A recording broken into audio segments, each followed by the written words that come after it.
Putting this at the start of the video. West Ham United 0, Fulham 1. You're going to listen to Wiggy and Pete giving their views in a moment. The starting lineup, surprise again, no striker. He went with exactly the same team as we had against Man City. Kilman was still trusted, even though he didn't look great against City last week. Let's be honest, he didn't really actually have that bad a game. Paqueta was starting up. Well, actually, it was Bowen who started up front with Paqueta on the right hand side, and but we had no penetration in the first half, absolutely zero. But it was 0-0. Neither team looked like they were capable of winning the game. And then in the second half, we came alive and we started to put chances together. He brought Callum Wilson on, much to the disdain of most fans. Fans don't understand why Nuno doesn't pick the only striker we have available to us. But he didn't. He brought Wilson on early in the second half, to be quite honest. And the minute Wilson came on, we created chances. But this ain't looking good. One mistake. Ollie Scarles was absolutely beside himself at the end of the game. He was crying. You could see he was really, really upset. But you can't just lay it on one player. Scarles made the mistake, but we're not good enough, people. And it looks like it's going to be a very long second half of this season. 1-0 against Fulham. We've got Brighton coming up. They ain't going to be easy. We've got Fulham. We've got Nottingham Forest and we've got Wolves as well. We've got to sort them out, those games out, and that ain't going to be easy either. Not good. We really need a win against Brighton in the next game. Anyway, listen to what the lads say. West Ham United 0, Fulham 1. The first of 4 games that we said were meant to be winnable, and we've fallen at the first hurdle. Sucker punched, first half, I guess, a bit nondescript, nothing in it really. No team looked like they were looking anywhere near close to winning. But then we picked it up in the second half, didn't we? I just think missed opportunities, wrong substitutions, not starting with Callum Wilson up front. What can I say? I put that down. A lot of that is down to the manager. And then to take Magassa off. The pace in our midfield, take him off. Why do that and put Souček on? Yeah. Why do it? I guess, it's one of those things where if he didn't make any subs, he would have been blamed for not doing so. But then it shows the lack of quality that we've now got on the bench. If you're going to take someone like Magassa off, then you need to put like for like on, and unfortunately we don't have like for like on the bench. And if you look, Ollie Scarles after the game, he's absolutely devastated. It was one error, isn't it? Yet again, one error leads to a goal, which leads to Fulham winning the game, because they didn't look like they were going to be winning that, did they? No, but Ollie's absolutely devastated, and everybody wants to criticise him and say anything. He's a young lad making his way in the game, and it's not fair. I don't agree with everybody just going, oh, it's Ollie Scarles' fault. Ollie Scarles is shit. Ollie Scarles isn't up to the level. Not saying that, but and he's learning the game. He's learning the game, but he did a struggling team. Yeah, he's learning the game, but that weren't the first mistake he made this afternoon. Let's be really brutally honest, and I know it's not, I don't want to pick one player out, and I won't do that. But everybody picks one player out, and it's not fair. He's a young lad. I know, but unfortunately, like it or not, that one error led us to losing the game.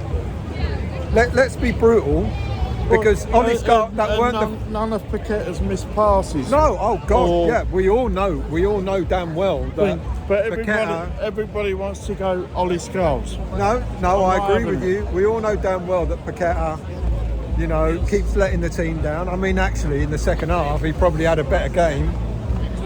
He probably had a better game, Paqueta, in the second half than he did in the first. But yeah, I agree with you. He shouldn't have started. He shouldn't have started the game. We all know that, to be quite honest with you, everybody would have preferred Wilson to start the game rather than Paqueta. Why are we starting home games without a striker? And you can say, we haven't got a striker, We've got Callum Wilson. And Callum Wilson made a massive difference when he came on today. And it's just not okay to start a home game without a striker. And I agree with you on that as well.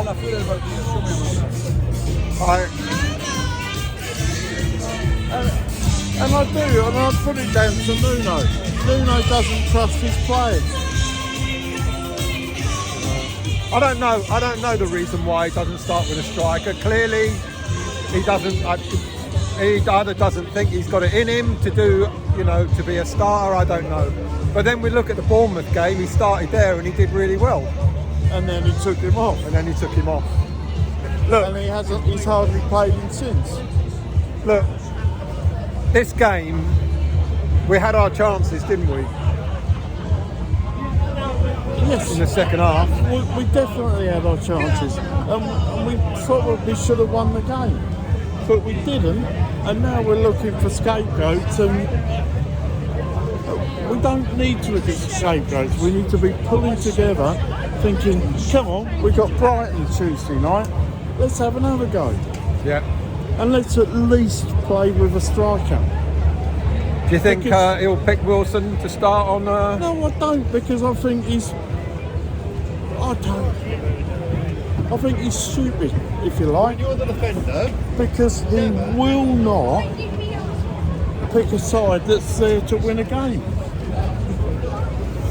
Well, look. Starting lineup. I've got to be honest. I think we were all disappointed that we're going down. Yeah, we're going that way. Starting lineup. I think we were all disappointed that we didn't see a striker starting. The first half really didn't have much in it at all. But let's be honest. Let's look at our managers that we've had, and they really don't trust our players. We've got Moyes, didn't want to play with a striker. We've got. Then you had whatever his favourite, Lopetegui. God only knows. Then you got Potter. God only knows. What is it with West Ham and strikers? What is it? Just play them. Yeah. If we've got them on the books, play a striker. What's the worst they can do? Miss an open goal. But if they're on the bench, what's the bloody point? Yeah. I'm literally fuming because that game was there for winning today, and he picks a side without a striker. So are you saying this is down to the manager? Oh, it's 100% down to Nuno today. And I don't care if everybody says, we played quite well second half. We're all there now, and everybody's looking for scapegoats and everything like that. But the biggest scapegoat is the manager, because he's picking a side without a striker. Pete? And you cannot pick a side at home. You're in a relegation battle without a striker, because where are those goals coming from? Pete? Well, pretty much what Wiggy said, really. Don't play a striker, you don't score goals. You're expecting Bowen, who can't buy one at the moment, to do most of the work up front. I mean, he's not. I don't want to use that word, but it's not a question of not being good enough. He doesn't have enough in his armoury. He can score goals, but he needs support. He wouldn't have got that today until Wilson came on. Within 10 minutes, we made 2-3 very good chances. We didn't bury him, and that's cost us. The mistake that was made by the young man could have happened to any one of them, and it has done to the likes of Kilman and any other player. It's affected him, as we saw on the telly. But we lost that game because we didn't put our chances away. And Wiggy was right about the substitutions. We lost all momentum when Mugasa went off. We put on the two check. We should have just gone up front with William, Callum Wilson, sorry. And just pumped it up. I just pumped it up there. But we didn't. We still, even in the last 2 minutes, we still pushed the ball sideways instead of thumping it forwards. You know, we got what we deserved, didn't we? There was no urgency to get back into the game or anything. Unfortunately, we're going down. Yeah, we are after today. I mean, I was saying this is the first of 4 games. Yeah. They were all looking at trying to, hoping to win. This one was the most winnable of all. Yeah, because we've got Brighton next. Yeah. And then we've got Forest. And we've got and Wolves. Yeah. Wolves. And they're playing. I mean, I know Forest are playing in Europe, but they're still playing decent. I mean, they managed to score against City today.